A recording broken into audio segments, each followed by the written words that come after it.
In today's video, I'm going to teach you how to upload Google Sheets data into Notion. If you want to move information from Google Sheets into Notion quickly and cleanly, the easiest method is to export your sheet as a CSV file and then import that file into Notion. This works well for tables, lists, trackers, and other structured data. And it's a simple process once you know where to click. To begin in Google Sheets, open the spreadsheet you want to transfer. Then go to the File menu, choose Download, and select comma-separated values or CSV. This format is commonly used for moving tabular data between platforms because it keeps your rows and columns organized in a way that Notion can read. Once you click that option, the file will download to your computer.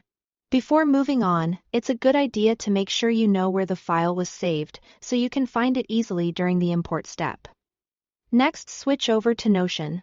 There are two ways to access the import tool, and either one will work. The first option is to open Notion and click Settings and Members in the left sidebar. Then select Import. This is the more direct route if you want to bring data into your workspace from the Settings area. The second option is useful if you are already working inside a page. Go to any blank page in Notion and type /CSV.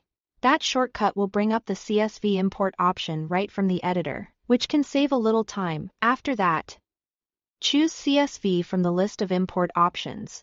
Then locate the CSV file you downloaded from Google Sheets. Select it and click Open. Notion will begin uploading the file and convert the contents into a database-style table, depending on how much data you have. This may take a moment.